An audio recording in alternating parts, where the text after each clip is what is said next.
and welcome back to my channel. If you're new here, my name is Nadia. So today we're actually going to talk about dieting and diet culture and what it actually means to diet all the time and why we do it. So many of us are actually not in touch with our bodies because we've just done what we've been told to do, like to eat certain foods at a certain time because that's the way it's done. And well, diet culture just has a big impact on our intake and on our food that we choose. We are bombarded with choices and informations about food that we should or shouldn't eat, and we're basically told that if we implement certain restrictions we're going to be healthier, happier and just skinnier. What diet culture does is demonize certain foods, food groups or even nutrients. It basically emphasizes good or bad foods and focuses a lot on calorie restriction and negative self-talk. So diet culture basically says that it's okay to feel bad for a little bit if the outcome is a skinnier body or a certain weight. So you're basically allowed to not feel your best if you want to lose weight. It also creates the belief that it's okay to sacrifice the quality of life in order to reach this perfect body. This actually leads to food restriction, which can lead to a binge, which leads to guilt and shame, which leads to another binge, and the cycle just continues like that. Another problem of diet culture is that actually the message that they're trying to give is really inconsistent and very contradictory sometimes. Dieting is also deeply connected with your sense of self. So when you regain the weight that you have lost, you feel like there must be something wrong with you, and like I said before, you might feel shame and everything, so you feel like you have failed. But that's not true. Despite what diet culture wants you to believe, there's nothing wrong with your body. It's not broken or anything, but the diet industry literally thrives on you regaining the weight back and repeating the cycle. Diet culture is a really big industry which just wants you to buy into the next fad diet or the next diet that will be the one that is gonna make you lose weight and maintain it forever. But that's usually not true, because usually what ends up happening is you just falling back into the restrict, binge and repeat cycle. The failure rate of a fad diet is actually 95%. So literally 95% of people will fail and regain the weight back when they do a fad diet, which just leads to wanting to do another diet because they feel like they have failed. Diet culture is an industry, like I said before, they want to play on your insecurities so that you buy into their next fad diet to make you buy something they know is not gonna work. A little help to spot these fad diets is actually 3 points. The first one is that there's some magic solution that just helps you solve all of your problems in just very little time. The second point to kind of find out if it's a fad diet is some claims that you're gonna lose a lot of weight in just very little time. For example, that you can lose 10 pounds or 5 kilos in 5 days with minimal effort. And the third point is that they basically don't have any scientific claim whatsoever, and the research is usually just kind of cherry-picked or not even referenced at all. So why do the diets sometimes, or in the beginning at least, actually work? Diets like paleo fasting, intermittent fasting, keto and all of these diets, they only work because you are in a calorie deficit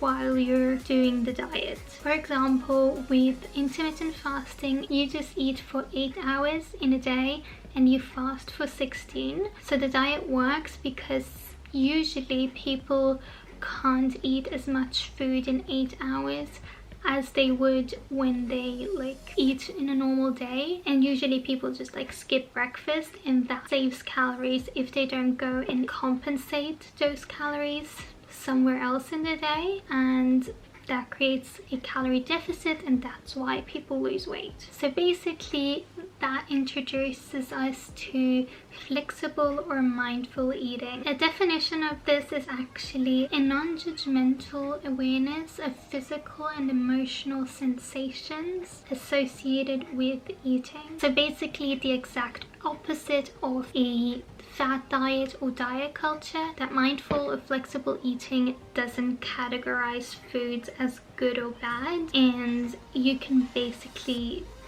eat everything. I do have a very like specific video about nutrition on my channel. I'm gonna link it up here and also in the description box, but there I basically talk about what I've been doing and how I've started kind of flexible eating while still trying to lose weight. The thing that I want to add about mindful and flexible eating is that, like the other dieting methods, it's a calorie deficit, and basically it doesn't work faster or anything like that, but what it does is actually enhance your experience of weight loss and sustain behavior change so that you don't fall back into old patterns. And that's what we want, because if you don't fall back into old patterns and old habits, that's when you can sustain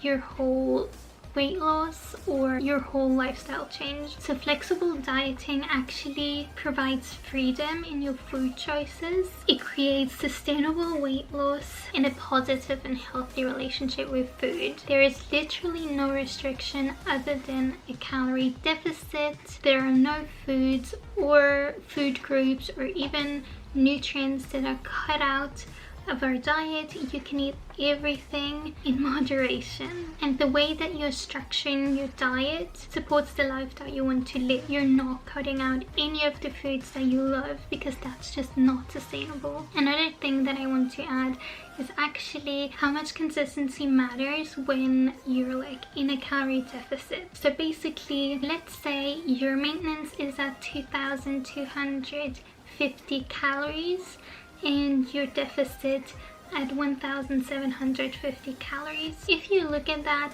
in a weekly perspective, that is 12,250 calories while you're in a deficit. So if you, for example, go out on a weekend and eat a bit more and you didn't do your calorie deficit for that day, and you might have eaten 13,650 calories in that week instead of 12,250. That means that on average that week you ate 1,950 calories a day instead of 1,750 calories a day. So basically you're still in a calorie deficit if your maintenance is at 2,250, but instead of a 500 calorie deficit, it's a 300 calorie deficit, and you can still lose weight. You just shouldn't let one day turn into like a bad week or a bad month or a bad year even, because that's what makes it really detrimental, and that's when you're gonna gain weight back, when you feel guilty about going out with your friends one day and having fun and overeating a bit and thinking that it destroyed everything. But that's not even true, because you still lose weight if you just do what you've always done and just continue with your calorie deficit. Nothing is over, or it doesn't mean like you're not gonna even gain weight. I literally did this the other week. I ate like in a calorie deficit of like 300 calories instead of 500, like on a weekly outlook. I still lost weight the next week. So literally just don't worry about it too much. If you are able to plan out your week though, and it's not like spontaneous, you can literally plan out your calorie deficit over the week. A thing that I would recommend anyways is to look at your calories in a weekly perspective and not in a daily perspective, because then you're like much more flexible with when you eat how much. So basically there's 3 options that you can choose. The first one is low and high calorie days. So basically if you know that on the weekends you might eat a bit more than during the week, for 5 days you eat 100 calories less, which with the example of before, that would be 1,650 calories instead of 1,750 calories from Monday to Friday. And then you can basically add those calories to Saturday and Sunday. So that would be literally about 2,000 calories Saturday and Sunday, because you have like 500 additional calories to eat on the weekend, and you can just plan it out like that. Then the next option is just to have the same calorie days, so 1,750 every single day, if that works for you. And the next thing is to actually have low calorie rest days, for when you have rest days at the gym and you know that you're not even gonna feel as hungry on those days. You can say that on your 2 rest days you eat about 300 calories less, and then you can add those calories like divided over the days or even over like the weekend if you need that. So that would basically be how you can like kind of plan out your calories if you are counting calories, and if you want to be more flexible with them and not just think about the daily amount of calories that you consume, because that can sometimes feel really restrictive. And like sometimes you might feel like if you overeat someday that everything has been destroyed and you literally failed, but that's not true. So you just have to find what consistency looks like for you and how you can plan out your weeks with calories, the food you eat, and the exercise that you do in a way that is sustainable to you, so that you can actually keep up with that for basically the rest of your life. And I mean, there's always going to be changes in your life, so just being open and able to adapt to them is going to make a huge difference. I just really hope that you enjoyed this video. If you did, don't forget to give it a big thumbs up, subscribe to my channel, and yeah, I hope that I see you in my next video. Bye!